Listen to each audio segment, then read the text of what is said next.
আসসালামু আলাইকুম রহমতুল্লাহি ওবারাকাতুহ। আলহামদুলিল্লাহি ওয়াকাফা ওয়া সালামুন আলা ইবাদিহিল্লাযিনা ইসতাফা আম্মা বা'দ।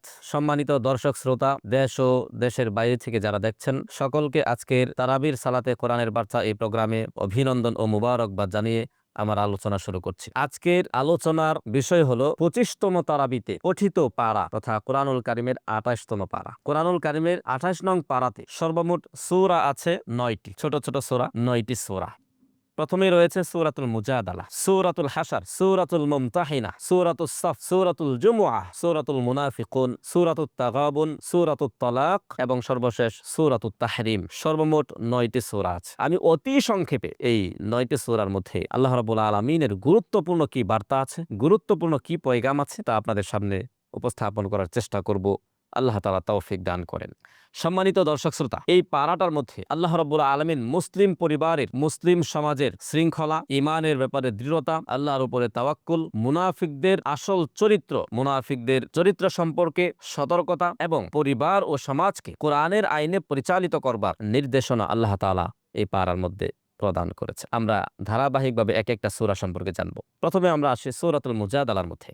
সূরাতুল মুজাদালা কোরআনুল কারীমের 58 নম্বর সূরা, আয়াত সংখ্যা 22। এই সূরাটি মাদানী সূরা, মদিনা অবতীর্ণ হয়েছে। রাসূল করিম সাল্লাল্লাহু তাআলা আলাইহি ওয়াসাল্লামের কাছে একদিন এক মহিলা আসলেন। মহিলার নাম হলো খাউলা বিনতে সালাবা। তার স্বামীর নাম ছিল আউস ইবনে সাবিত রাদিয়াল্লাহু তাআলা আনহুমা। তিনি এসে নবীজির কাছে একটা অভিযোগ করলেন যে তার স্বামী তাকে জিহারের মাধ্যমে আলাদা করে দিয়েছে। জিহার বলা হয় কোন স্বামী তার স্ত্রীকে আপন মায়ের সাথে তুলনা করা। যেমন কেউ বলল, আনতি আলাইয়া কাজহরি উম্মি, তুমি আমার কাছে আমার মায়ের পিঠের সদৃশ। এই কথাটা যদি কেউ বলে তার স্ত্রী কিন্তু হারাম হয়ে যায় এবং এই বিধান এখনো আছে, এর জন্য কাফারা দিতে হয়। কিন্তু ইসলাম পূর্ব যুগে যে সময় এই ঘটনাটা ঘটেছে, ওই সময়ের নিয়ম ছিল কেউ যদি তার স্ত্রীকে আলাদা করে দিতে চাইতো তাহলে এভাবে কথা বলে তাকে আলাদা করে দিত, বিচ্ছিন্ন করে দিত। তার সাথে আর সম্পর্ক টিকিয়ে রাখার কোনো সুযোগ ছিল না। খাউলা বিনতে সালাবা রাদিয়াল্লাহু তাআলা আনহা, তিনি নবীজির কাছে এসে এই কথা বললেন যে, ইয়া রাসূলুল্লাহ, আমি বৃদ্ধ হয়ে গেছি, আমার স্বামী বৃদ্ধ হয়ে গেছে, তো এই সময় এসে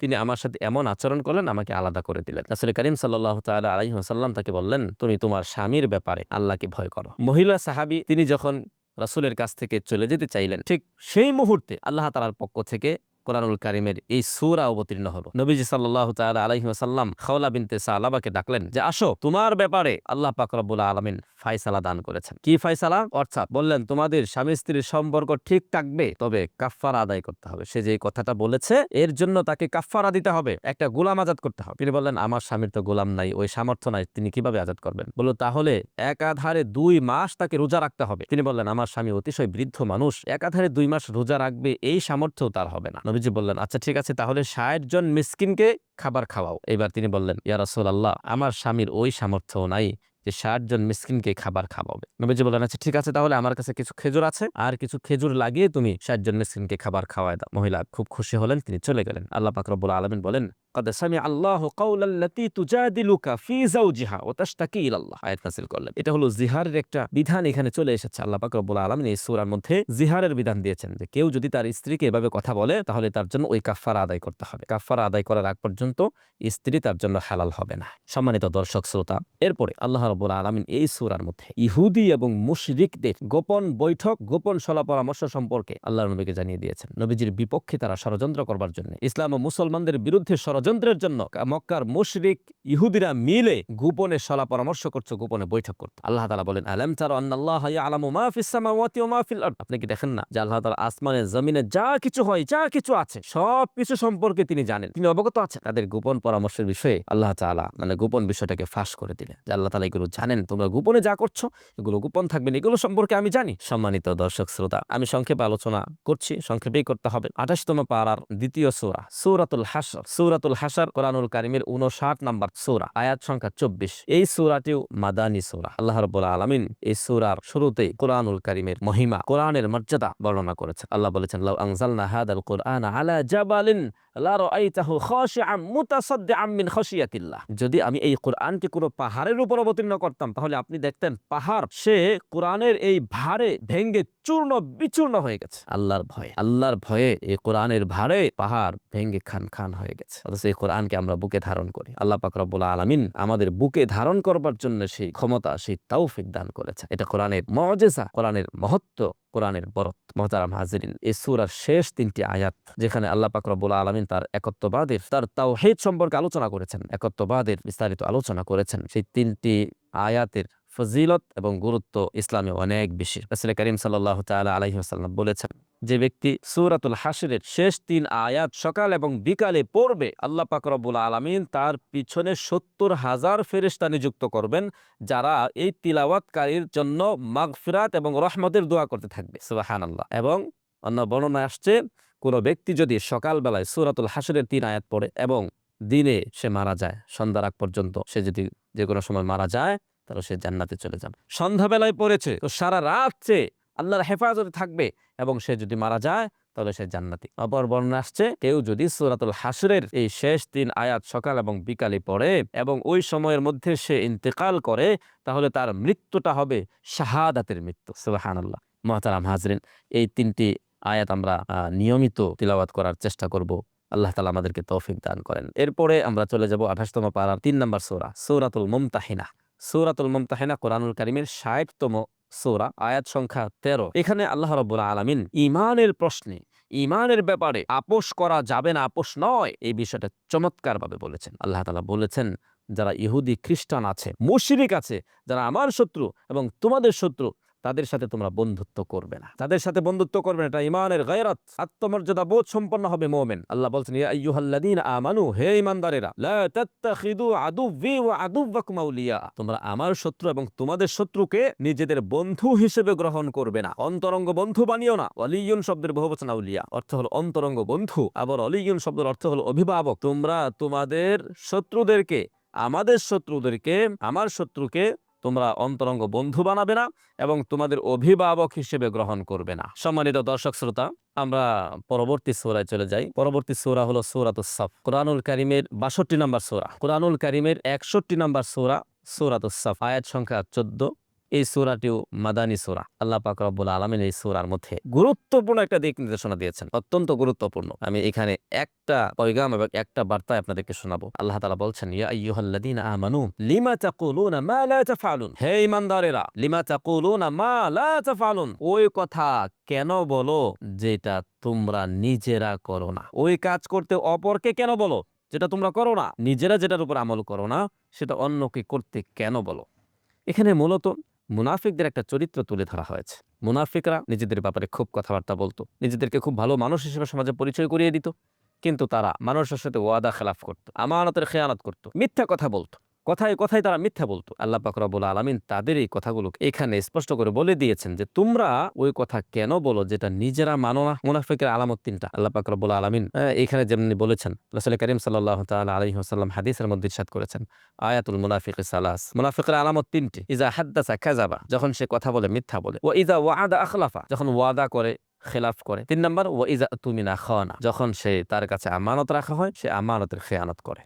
আল্লাহ পাক রব্বুল আলামিন এখানে বলছেন যে তোমরা মুনাফিকি করবা না, নিজেরা যা বলবা সেটার উপর নিজেরা আমল করবা, অটল এবং অবিচল থাকবা, দৃঢ় থাকবা। মুহতারাম, এটা আমাদের জন্য বড় একটা শিক্ষা যে আমরা নিজেরা নিজেদের ওয়াদা ঠিক রাখবো এবং নিজেরা যা করতে পারবো না সেগুলো বলবো না, যা বলবো সেগুলোর উপর নিজেরা ভালোভাবে আমল করার চেষ্টা করব।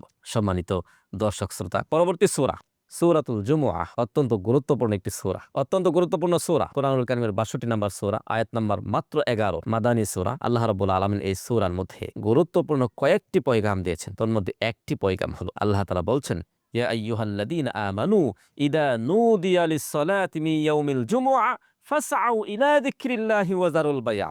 আল্লাহ তাআলা জুমার নামাজের গুরুত্ব আরোপ করেছেন এখানে। আল্লাহ বলেছেন, হে ঈমানদারেরা, যখন জুমার নামাজের আজান হয়ে যাবে, যখন জুমার নামাজের আজান হয়ে যাবে, ফাসআউ ইলা যিকরিল্লাহ, আল্লাহর জিকিরের দিকে দৌড়ে দৌড়ে যাও, তথা জুমার নামাজ আদায় করবার জন্য দৌড়ে দৌড়ে মসজিদে যাও। একটা বিষয় খেয়াল করবেন, আল্লাহ তাআলা এখানে ফাসআউ বলেছেন। ফাসআউ শব্দের অর্থ হলো দ্রুত যাওয়া, স্বাভাবিকভাবে হেঁটে যাওয়াকে ফাসআউ বলেন। আচ্ছা, আইয়ু মানে অতি দ্রুত যাওয়া। ফাসআউ ইলা যিকরিল্লাহ, নামাজের প্রতি দ্রুত যাও। ওয়াজারুল বাইআ, বেচা কেনা বন্ধ করো। বেচা কেনা বলতে এখানে স্বাভাবিকভাবে দুনিয়ার কাজকামকে বলা হয়েছে। দুনিয়ার কাজকাম ফেলে রেখে অতি দ্রুত জুমার নামাজের জন্য মসজিদে চলে যাও। মোহতারাম হাজরিন, আপনারা আশ্চর্য হয়ে যাবেন। সাহাবাই কারাম রাদিয়াল্লাহু তাআলা আনহুম আজমাইন, সাহাবাই কারাম রাদিয়াল্লাহু তাআলা আনহুম আজমাইন জুমার নামাজকে এত বেশি গুরুত্ব দিতেন। শুধু জুমার না, 5 ওয়াক্ত নামাজকে এত বেশি গুরুত্ব দিতেন। হাদিসের মধ্যে আসছে সাহাবাই কারাম জঙ্গলে গেছেন কাঠ কাটার জন্য। কাঠ কাটবেন, জঙ্গলে গিয়েছেন, কোরালটাকে উপরের দিকে উঠিয়েছেন, গাছের গোড়ায় কোপ দেবেন। হঠাৎ করে মসজিদ থেকে মুয়াজ্জিনের কণ্ঠে আজানের ধ্বনি তার কানে চলে আসছে। সেই সাহাবী কোরালটাকে সামনের দিকে আর ফেলেন নাই, পিছনের দিকে ফেলে দিয়ে নামাজের জন্য মসজিদে চলে গেছেন। সুবহানাল্লাহ। এটা ছিল তাদের ইমানের পাওয়ার। আল্লাহ এখানে বলছেন, যখন জুমার নামাজের আজান হয়ে যাবে, তোমরা দুনিয়ার কাজ কাম ফেলে রেখে অতি দ্রুত জুমার নামাজ আদায় করার জন্য মসজিদে চলে যাও। মুহতারাম হাজরিন, এটা অত্যন্ত গুরুত্বপূর্ণ একটি দিক নির্দেশনা আল্লাহ তাআলার পক্ষ থেকে ছিল। আমরা চলে যাব সূরাতুল মুনাফিকুনের মধ্যে। সূরাতুল মুনাফিকুন কোরআনুল কারীমের 63 নম্বর সূরা, আয়াত সংখ্যা 11। এই সূরাটিও মাদানী সূরা তথা মদিনায় অবতীর্ণ হয়েছে। আল্লাহ পাক রব্বুল আলামিন এই সূরার শুরুতে মুনাফিকদের সম্পর্কে আল্লাহ নিজে সাক্ষ্য দিয়েছেন যে মুনাফিকরা মিথ্যাবাদী। আল্লাহ বলেন ওয়াল্লাহু ইয়াশহাদু, আল্লাহ সাক্ষী দিচ্ছেন, ইন্নাল মুনাফিকিনা লাকাযিবুন, নিশ্চয়ই মুনাফিকরা মিথ্যাবাদী। মুনাফিক যারা, যাদের অন্তরে একটা মুখে আরেকটা, এরা মিথ্যাবাদী, আল্লাহ নিজে সাক্ষ্য প্রদান করছে। সম্মানিত দর্শক শ্রোতা, এই সূরাতুল মুনাফিকুনের মধ্যে আল্লাহ রাব্বুল আলামিন আরো কয়েকটি গুরুত্বপূর্ণ পয়গাম দিয়েছে। তার মধ্যে একটি পয়গাম হলো দান সাদাকার কথা। আল্লাহ তাআলা নির্দেশ করেছেন, ওয়া আনফিকু মিম্মা রাযাকনাকুম, তোমরা খরচ করো, তোমরা দান করো। মিম্মা রাযাকনাকুম, আমি যে সম্পদ তোমাদেরকে দিয়েছি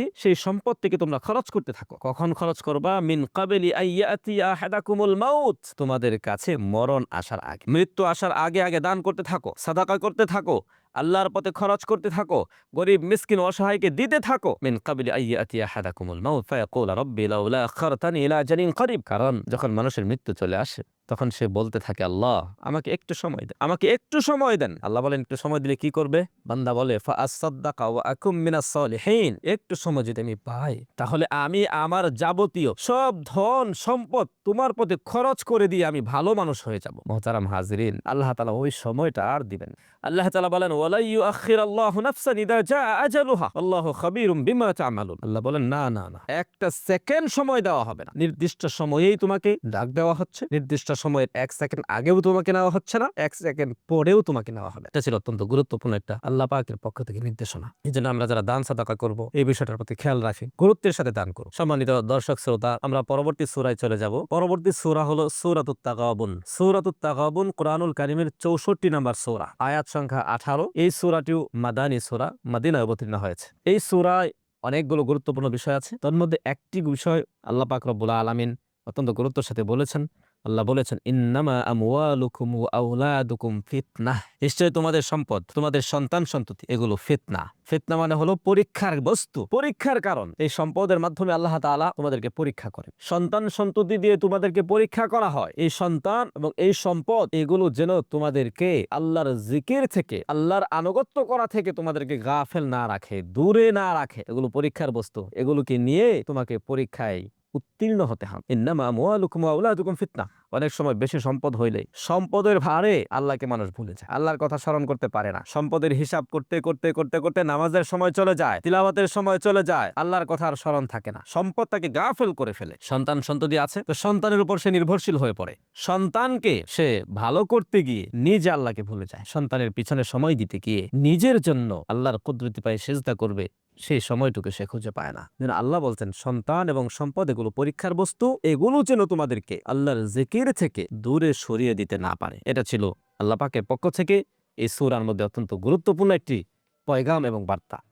মুহতারাম হাজরিন, এর পরের সূরা হলো সূরাতুত তালাক, কোরআনুল কারীমের 65 নম্বর সূরা, আয়াত সংখ্যা মাত্র 12। এই সূরাটিও মাদানী সূরা, মদিনায় অবতীর্ণ হয়েছে। এই সূরার মধ্যে আল্লাহ পাক রব্বুল আলামিন রাসূল করিম সাল্লাল্লাহু তাআলা আলাইহি ওয়াসাল্লামের পারিবারিক কিছু বিষয় আলোচনা করেছেন এবং এই সূরার মধ্যে অত্যন্ত গুরুত্বপূর্ণ একটা বিষয় আল্লাহ পাক বলেছেন, ওয়ামাই ইয়াত্তাকিল্লাহা ইয়াজআল লাহু মাখরাজা। তাকওয়ার বিষয়টা আল্লাহ তাআলা এখানে তুলে এনেছেন। প্রায় জায়গায় আল্লাহ তাআলা তাকওয়ার কথা গুরুত্বের সাথে বলছেন। ওয়ামাই ইয়াত্তাকিল্লাহা ইয়াজআল লাহু মাখরাজা, যে আল্লাহকে ভয় করবে, আল্লাহ তাআলা তাকে বিপদ আপদ থেকে বের হওয়ার কোনো না কোনো রাস্তা অবশ্যই বের করে দিবেন। সুবহানাল্লাহ। শর্ত হলো আল্লাহকে ভয় করতে হবে। কেউ যদি আল্লাহকে ভয় করে দুনিয়াতে চলে তাহলে দুনিয়ার ফিতনা ফাসাদ বিপদ আপদ মুসিবত থেকে আল্লাহ পাক তাকে কোনো না কোনো ভাবে অবশ্যই উদ্ধার করবেন, রক্ষা করবেন, হেফাজত করবেন। আল্লাহ বলছেন ওয়া মাইয়াত্তাকিল্লাহা ইয়াজআল লাহু মাখরাজা, যেটা আমরা পারি না, আল্লাহকে ভয় করতে পারি না।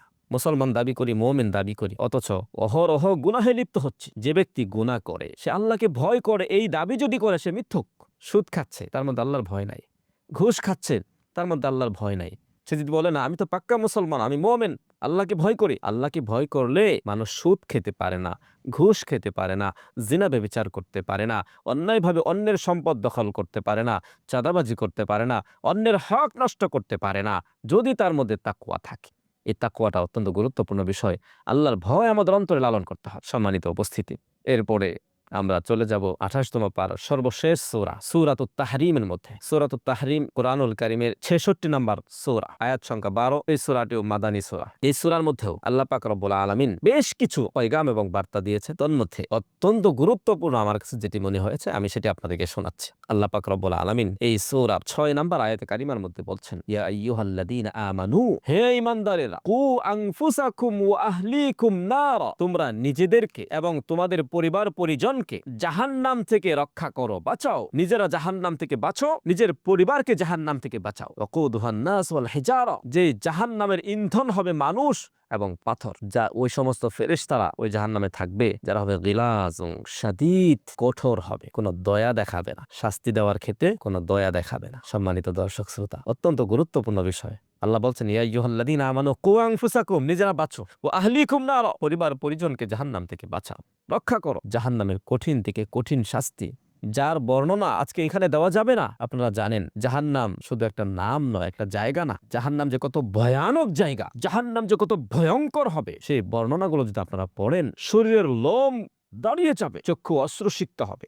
একটা সেকেন্ড জাহান্নামের শাস্তি সহ্য করব এমন কোনো মানুষ পৃথিবীতে নাই। সেই জাহান্নাম থেকে বাঁচার জন্য আমাকে চেষ্টা করতে হবে। কিভাবে বাঁচবো? ওই যে বললাম, আল্লাহর ভয় অন্তরে লালন করে সব ধরনের পাপাচার থেকে বেঁচে থাকতে হবে, হালাল খেতে হবে, আল্লাহ এবং আল্লাহর রাসূলের দেখানো পথে নিজেকে পরিচালিত করতে হবে, গুনাহ মুক্ত জীবন যাপন করতে হবে। আল্লাহর পক্ষ থেকে যে বিধানগুলো আছে সেই বিধানগুলো পুরাপুরি মেনে চলতে হবে। দুনিয়ার সব বিধানকে দূরে ছুঁড়ে ফেলে দিয়ে আল্লাহর বিধানের সামনে মাথাকে অবনত করতে হবে। এছাড়া অন্য কোনো বিকল্প নাই জাহান্নাম থেকে বাঁচার। পরিবার পরিজনকে বাঁচাতে হবে, শুধু নিজে বাঁচতে হবে না, দাওয়াতের কাজ করতে হবে, নিজের ঘরে দাওয়াতের কাজ করতে হবে, নিজের আত্মীয় স্বজনকে দাওয়াত দিতে হবে। জাহান্নাম থেকে বাঁচার জন্য আপনাকে ফিকির করতে হবে। আল্লাহ পাক রব্বুল আলামিন আমাদের সকলকে জাহান্নাম থেকে বেঁচে জান্নাতুল ফিরদাউসের মালিক হওয়ার তৌফিক দান করেন। আমি আপনাদের সকলকে আজকের তারাবির সালাতে কোরআনের বার্তাই প্রোগ্রামে অংশগ্রহণ করবার জন্য আবারও ধন্যবাদ ও অভিনন্দন জানিয়ে আজকের মতো আলোচনা এখানে শেষ করছি। দেখা হবে অন্য কোনো প্রোগ্রামে ইনশাআল্লাহ। আসসালামু আলাইকুম ওয়া রাহমাতুল্লাহি ওয়া বারাকাতুহু।